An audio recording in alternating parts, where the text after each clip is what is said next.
नमस्कार दर्शकों, आप सभी का स्वागत है हमारे YouTube चैनल श्री भक्ति पर। दोस्तों, आज हम इस वीडियो में बात करने वाले हैं रात में अंतिम संस्कार क्यों नहीं किया जाता, गरुड़ पुराण का रहस्य। मृत्यु एक ऐसा शब्द जिससे मनुष्य हमेशा डरता है, परंतु क्या आप जानते हैं मृत्यु के बाद भी आत्मा हमारे आसपास रहती है। कहा जाता है कि जब किसी व्यक्ति का देहांत होता है तो उसकी आत्मा तुरंत मोक्ष नहीं पाती, बल्कि उस परलोक की यात्रा शुरू होती है। और इस यात्रा में एक नियम सबसे रहस्यमय माना जाता है कि अंतिम संस्कार कभी रात में नहीं किया जाता। आज हम जानेंगे कि आखिर क्यों ऐसा कहा गया है। गरुड़ पुराण के अनुसार रात का समय मृत आत्मा के लिए कितना भयानक होता है और क्या होता है अगर कोई भूलवश रात में दाह संस्कार कर दे तो। मृत्यु और आत्मा की स्थिति। गरुड़ पुराण में भगवान विष्णु स्वयं गरुड़ को मृत्यु के रहस्य बताते हैं।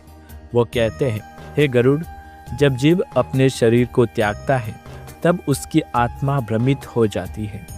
वो अपने प्रियजनों के पास रहना चाहती है, पर कोई उसे देख नहीं पाता। उस समय आत्मा का संबंध सूक्ष्म शरीर से होता है। यह शरीर बहुत संवेदनशील होता है। गरुड़ पुराण कहता है कि सूर्यास्त के बाद जब अंधकार बढ़ता है तो यमदूत और भूत प्रेत अधिक सक्रिय हो जाते हैं। रात का समय उनके लिए शक्ति का समय कहा गया है। यदि ऐसे समय में शव को स्मशान ले जाए तो न केवल आत्मा व्याकुल होती है, बल्कि राक्षसी शक्तियां उस आत्मा को पकड़ने की कोशिश करती हैं। स्मशान की रहस्यमय ऊर्जा। स्मशान एक ऐसी जगह है जहां जीवन और मृत्यु के बीच की रेखा मिट जाती है। गरुड़ पुराण में कहा गया है, स्मशान वो स्थान है जहां पांचों तत्व पुनः ब्रह्मांड में विलीन हो जाते हैं। दिन के समय सूर्य की ऊर्जा उस स्थान को शुद्ध रखती है, लेकिन जैसे ही अंधेरा छा जाता है वही भूत, पिशाच, नकारात्मक आत्माएं जागृत हो जाती हैं। क्योंकि रात का समय तमोगुण का प्रतीक है, जहां अंधकार, भय और नकारात्मकता का साम्राज्य होता है। कहते हैं कि जब किसी का अंतिम संस्कार रात में किया जाए तो उस आत्मा को अपनी यात्रा पूरी कठिनाई में भुगतनी पड़ती है। वो भ्रमित हो जाती है कि उसे कहाँ जाना है, क्योंकि यमदूत और पिशाच आत्माएं दोनों उसकी ओर आकर्षित होते हैं। आत्मा की 13 दिन की यात्रा। गरुड़ पुराण के अनुसार मृत्यु के बाद आत्मा 13 दिनों तक अपने प्रियजनों के पास रहती है। वो देखती है कि उसका शरीर जलाया जा रहा है, पर वो कुछ नहीं कर सकती। वो रोती है, पुकारती है, पर कोई उसकी आवाज़ नहीं सुन सकता। इसलिए कहा गया है, शरीर के जलने के समय वातावरण शुद्ध होना चाहिए। रात में हवा भारी और स्थिर हो जाती है, जिससे आत्मा को गति नहीं मिलती। अगर रात में दाह संस्कार किया जाए तो आत्मा उसी स्थान पर भटक सकती है। इसलिए हिंदू धर्म में सुबह या दोपहर के समय अंतिम संस्कार सबसे शुभ माना गया है, क्योंकि सूर्य की किरणों में आत्मा को मार्ग दिखता है। ज्योतिष और ग्रहों का प्रभाव। गरुड़ पुराण ही नहीं, बल्कि ज्योतिष शास्त्र भी इस बात की पुष्टि करता है। दिन के समय सूर्य देव प्रमुख रहते हैं, जो साक्षी माने जाते हैं, अर्थात जो हर कर्म के साक्षी बनते हैं। लेकिन रात के समय चंद्रमा और राहु केतु का प्रभाव बढ़ जाता है, जिस भूत ग्रह कहा गया है। इन ग्रहों के प्रभाव से दाह संस्कार की ऊर्जा अशुभ हो सकती है। इसलिए कहा गया है, जब तक सूर्य दिखाई दे तब तक ही अग्नि को मुख दी जाए। कई ग्रंथों में यह भी उल्लेख है कि यदि किसी का दाह संस्कार रात में किया जाए तो अगली पीढ़ी के कर्मों पर भी उसका असर पड़ सकता है। यह आत्मिक और पारिवारिक शांति को बाधित करता है। पुराणों के उदाहरण और कथाएं। गरुड़ पुराण में एक कथा आती है। एक राजा की मृत्यु युद्ध में हो गई। रात का समय था, प्रजा शोक में थी। उन्होंने सोचा कि राजकुल की परंपरा निभाते हुए राजा का दाह संस्कार तुरंत किया जाए। परंतु जैसे ही उन्होंने श्मशान में शव को ले जाना चाहा, वहाँ अंधकार छा गया। तेज आंधी चलने लगी और शव के पास एक छाया दिखाई दी, जो राजा जैसे ही लग रही थी। वो आत्मा बोली, मुझे इस समय मत जलाओ, सूर्य का साक्षी मेरे कर्मों का गवाह बने। परंतु लोगों ने उसकी बात नहीं मानी। सुबह तक उस नगर में भयावह घटनाएं होने लगी। गांव में बीमारियां फैल गई, पशु मरने लगे। तब एक महर्षि ने कहा, यह राजा की आत्मा असंतुष्ट है क्योंकि उसका संस्कार रात के अंधकार में हुआ है। फिर उन्होंने दिन में पुनः अग्नि दी और नगर में शांति लौटाई। आधुनिक दृष्टिकोण और वैज्ञानिक कारण क्या है, आइए जानते हैं। अब अगर हम इस वैज्ञानिक दृष्टि से देखें तो रात में स्मशान का वातावरण ठंडा और नम होता है। हवा की दिशा स्थिर होती है जिससे धुआं और गंध आसपास फैल सकती है। साथ ही अंधकार में कार्य करना कठिन होता है। प्राचीन काल में बिजली नहीं थी, इसलिए सुरक्षा और स्वच्छता दोनों दृष्टि से रात में संस्कार करना अनुचित माना गया था। लेकिन धर्म ने इस वैज्ञानिक कारण को आध्यात्मिक रूप देकर उसे नियम बना दिया ताकि मनुष्य अनजाने में भी यह शुभ कार्य न कर सके। और हिंदू धर्म में धर्म को साक्षात भगवान के रूप में जाना जाता है। जो धर्म कहता है वही सत्य होता है। ये सब बात आप और मैं सभी जानते हैं।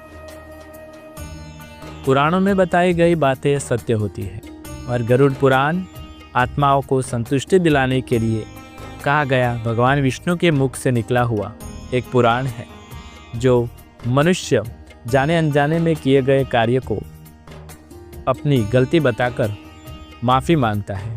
लेकिन दोस्तों, ये वो है, इसलिए गरुड़ पुराण स्पष्ट कहता है रात्रि का समय भूत पिशाचों का होता है और दिन का समय देवताओं का।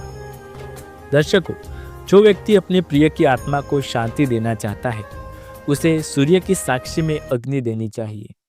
और मृत्यु के बाद जो पृथ्वी लोक है और स्वर्ग लोक, जीवित मनुष्य मृतक की आत्मा का मोल नहीं समझ सकता, उसकी भावनाओं को नहीं समझ सकता, क्योंकि हम मृतक शरीर को देख सकते हैं लेकिन आत्मा को नहीं। आत्मा के अंदर इतनी शक्ति मौजूद होती है कि वो अपने सभी प्रियजन, सभी आसपास के लोगों को देख सकती है, लेकिन उसकी आवाज़ हम तक नहीं पहुंच सकती।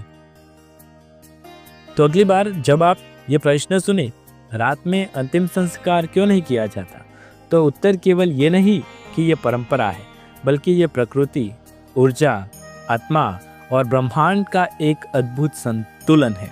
याद रखें, मृत्यु अंत नहीं बल्कि एक नई यात्रा की शुरुआत है। दोस्तों, ऐसा ही गरुड़ पुराण से जुड़ा एक और प्रश्न हमारे पास है। ये वो कि गरुड़ पुराण के अनुसार शव यात्रा में पानी की मटकी क्यों ले जाते हैं। मटकी पृथ्वी तत्व और जल तत्व का प्रतीक है। गरुड़ पुराण में कहा गया है ये शरीर 5 तत्वों से बना है और इनमें जल तत्व सबसे महत्वपूर्ण है। जब किसी व्यक्ति की मृत्यु होती है तो उसकी आत्मा धीरे धीरे इन 5 तत्वों से मुक्त होती है। शव यात्रा में मटकी में भरा जल इस बात का संकेत है कि अब उस शरीर का जल तत्व पृथ्वी में लौटाया जा रहा है।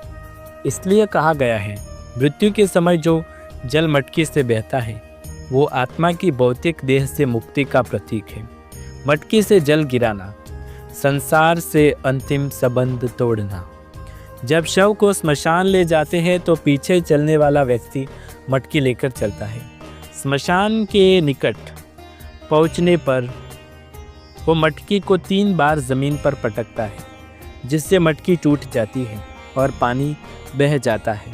गरुड़ पुराण कहता है जब मटकी टूटती है तभी आत्मा अपने सांसारिक संबंधों से पूर्णतः मुक्त होती है, बंधनों से मुक्त हो जाती है। यह प्रक्रिया प्रतीकात्मक रूप से बताती है जैसे मटकी टूटकर जल पृथ्वी में समा जाता है, वैसे ही आत्मा अब देह और संसार के संबंधों से मुक्त हो रही है। अग्नि संस्कार से पहले जल देना आत्मा को शांति देना है। गरुड़ पुराण में कहा गया है मृत व्यक्ति की आत्मा प्यास महसूस करती है। जब तक अग्नि संस्कार न हो वह शरीर के पास मंडराती है। इसलिए मटकी का जल आत्मा को शांति और तृप्ति देने का प्रतीक है। ये जल ये संकेत देता है कि हे आत्मा, तेरा ये शरीर अब मुक्त हो रहा है, तू अब दिव्य लोक की ओर बढ़ रही। पिंडदान और गट्टभंग का संबंध। मटकी में पानी इसलिए कि आत्मा को मार्ग मिले। गरुड़ पुराण में एक और रहस्य बताया गया है। रात में आत्मा भ्रमित होती है, परंतु दिन में सूर्य और जल दोनों उसे मार्ग दिखाते हैं। जब शव यात्रा में जल साथ ले जाया जाता है तो ये आत्मा के मार्गदर्शन का संकेत है। जैसे जल बहता हुआ अपना रास्ता खुद बनाता है, वैसे ही आत्मा को भी जल की तरलता से प्रेरणा मिलती है कि ये अपने लोक की ओर बढ़ रहा है। जब अग्नि संस्कार से पहले मटकी टूटती है तो ये घोषणा होती है, अब ये आत्मा मुक्त है, ये देह अब पंच तत्व में विलीन हो रहा है। इसलिए जब भी आप किसी शव यात्रा में मटकी देखें तो जान लीजिए ये केवल मिट्टी का घड़ा नहीं बल्कि आत्मा की मुक्ति का प्रतीक है। दर्शकों, कैसी लगी आपको हमारी ये ज्ञानवर्धक वीडियो? कमेंट बॉक्स में ज़रूर बताएं। वीडियो पसंद आए तो इस वीडियो को लाइक करें, शेयर करें, कमेंट करें। चैनल पर नए हैं तो चैनल को सब्सक्राइब करना ना भूलें। मिलते हैं अगले वीडियो में कुछ ऐसे ही नई और विशेष जानकारी के साथ। तब तक के लिए बने रहे हमारे साथ। धन्यवाद।